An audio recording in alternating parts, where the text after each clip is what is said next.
Cukup dengan ini aja teguran kita agar si Roy Panci ini tidak sombong.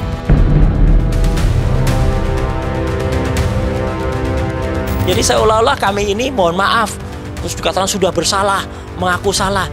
Aduh, ini dasar memang jahat ya, bukan main ya.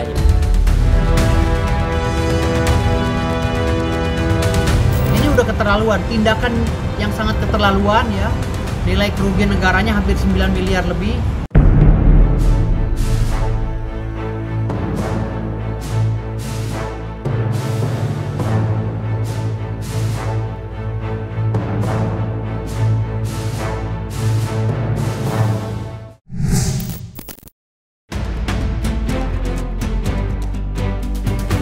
Akhir-akhir ini, nama Roy Suryo sepertinya tidak pernah sepi dari pemberitaan. Belum selesai kasus tuduhan ijazah palsu terhadap mantan Presiden Joko Widodo yang berujung dilaporkan oleh sejumlah tokoh nasional. Kemarin, Perkumpulan Badan Advokat Merdeka Indonesia yang diketuai oleh Firdaus Oiwobo secara resmi melaporkan mantan politisi Partai Demokrat itu dengan tuduhan perampasan aset negara. Dalam laporannya, lawyer yang sedang berkasus di Pengadilan Negeri Jakarta Utara itu menyinggung perampasan aset yang diduga dilakukan Roy Suryo saat menjadi Menteri Pemuda dan Olahraga di era Presiden Susilo Bambang Yudhoyono.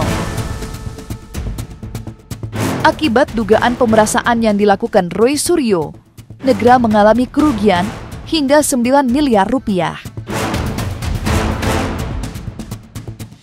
Perkumpulan Badan Advokat Solidaritas Merdeka Indonesia atau PEBASMI resmi melaporkan saudara Roy Suryo ya, dengan Rismon dengan pasal yang berbeda-beda. Namun untuk Rismon sedang diproses konselingnya. Kalau untuk Roy Suryo sudah diterima LP-nya. Sesuai dengan komitmen kami akan kejar terus, ya. Kami PEBASMI akan kejar terus kemanapun mereka berlari. Kalau untuk Roy Suryo, karena ini berkaitan dengan aset negara, jadi kami sebagai masyarakat yang telah membayar pajak kepada negara berhak untuk melaporkan Roy Suryo dengan dugaan penggelapan aset negara. Jadi kami bikinnya pasal 372 saja. Walaupun ringan, ancaman hukumannya 4 tahun, tetapi ini membuat teguran kepada Roy Suryo agar tidak sombong jadi orang. Agar tidak sombong. Ya, tapi kalau masih sombong lagi, kita sikat pakai pasal yang lebih tinggi lagi. Cukup dengan ini aja teguran kita agar si Roy Panci ini tidak sombong.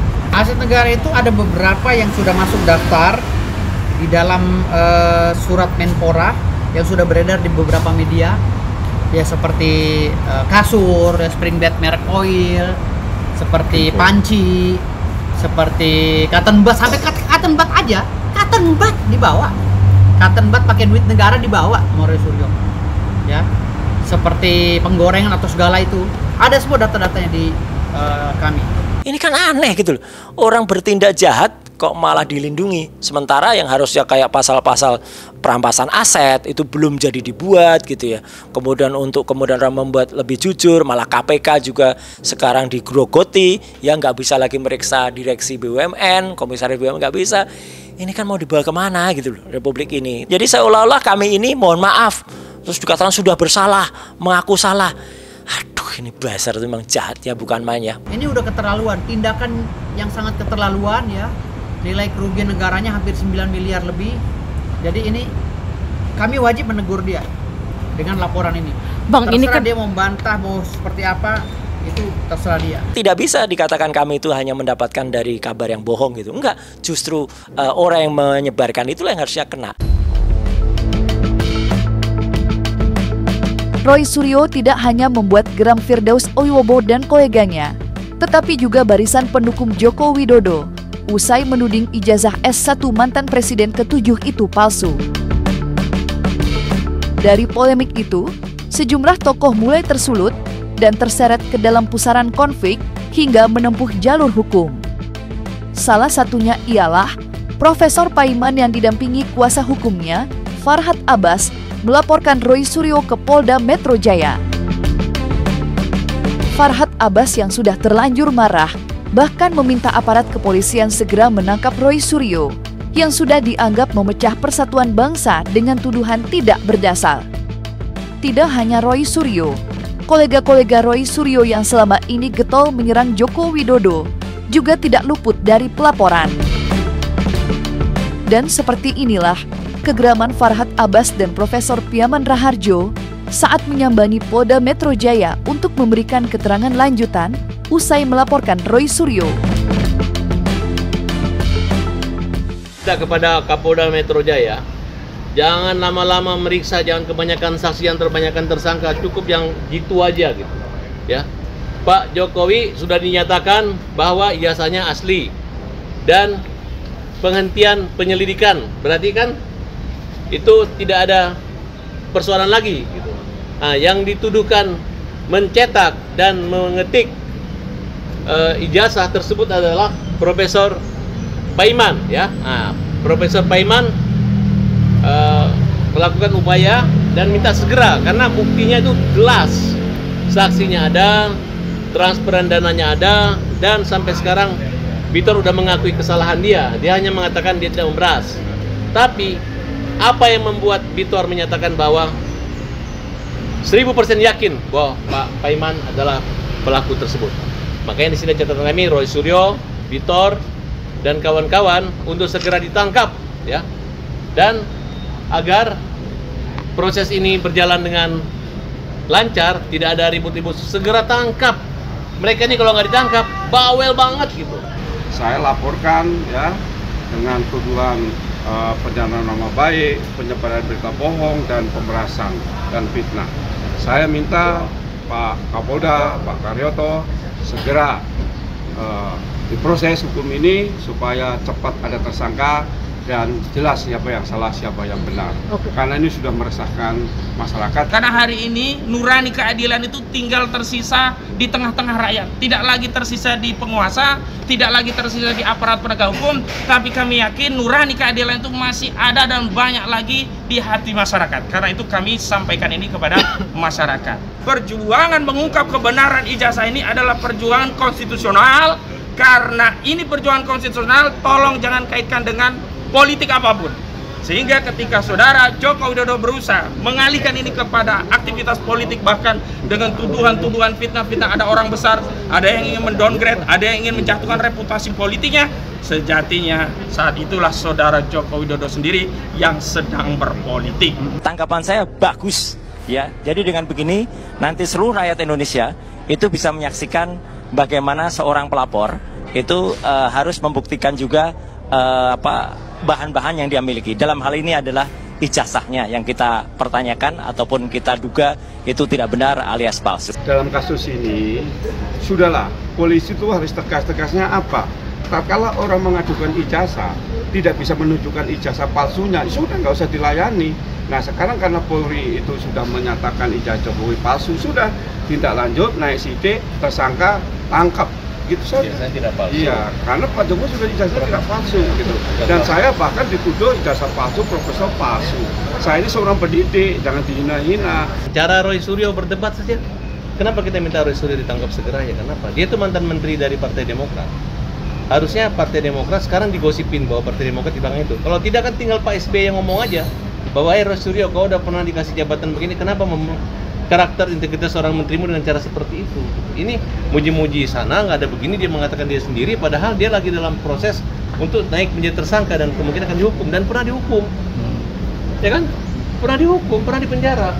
Nah, sekarang kenapa mau dikatakan bahwa proses pemenjaraan Roy Suryo itu akibat karena politik, karena tekanan, karena kekuasaan? Tidak, karena dia bawel, karena dia bandel, dan dia fitnah dan melanggar, dan serta unsur pidananya terpenuhi. Itu doang. Meski mendapat banyak tekanan dan pelaporan, Roy Suryo CS tidak sedikit pun gentar menghadapi banyaknya laporan terkait polemik dugaan ijazah palsu Joko Widodo. Dengan berbagai dalih, ahli IT itu mempertahankan keyakinannya mengenai ijazah Joko Widodo yang menurutnya palsu.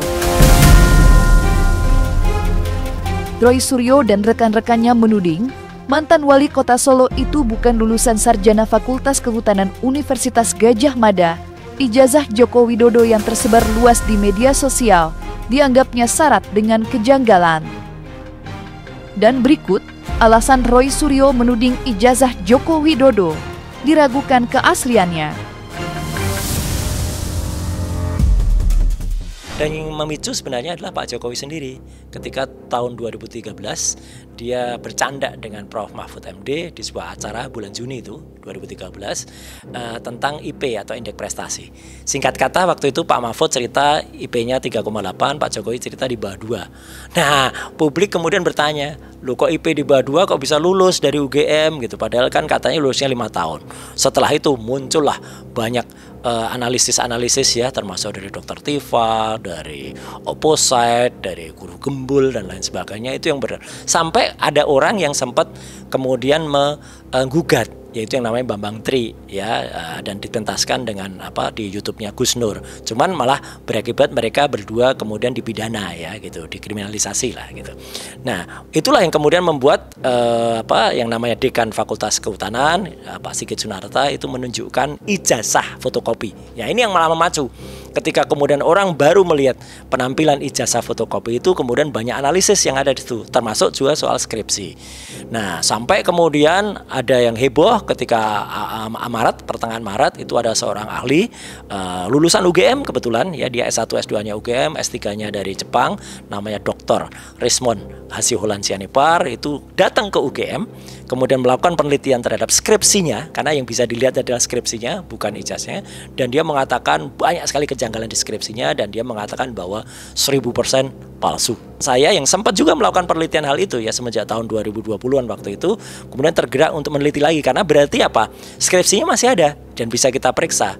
Akhirnya ada satu kelompok yang namanya TPUA, tim pembela ulama dan aktivis, yang sempat mengajukan gugatan juga soal ijazah palsu ini di Barreskrim pada akhir tahun yang lalu. Itu menunjuk kami bertiga, saya, Dr. Roy ya, kemudian Dr. Rismond, dan kemudian Dr. Tifa, itu menjadi ahli di antara mereka.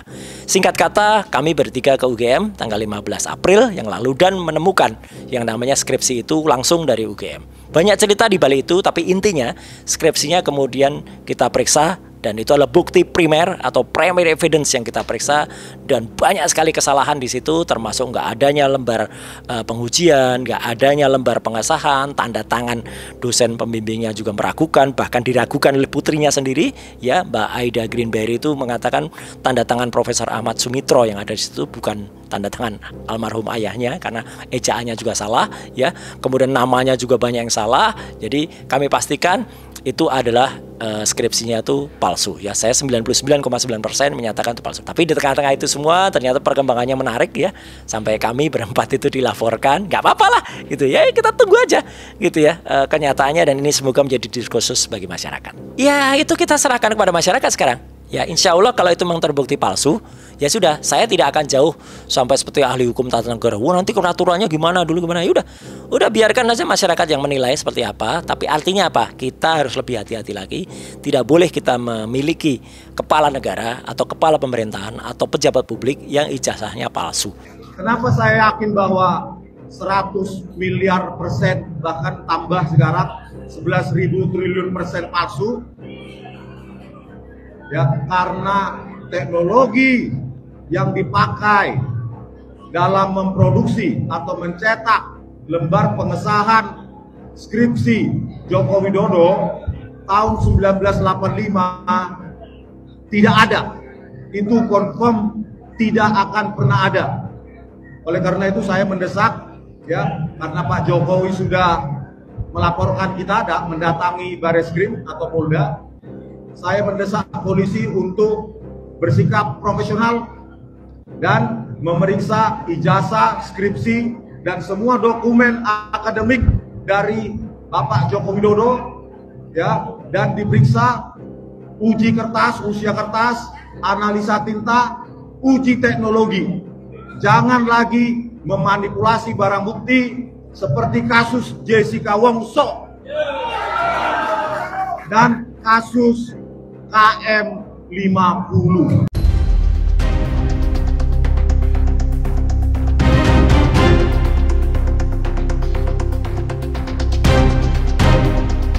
Nah, selesai sudah, Cumi Lovers.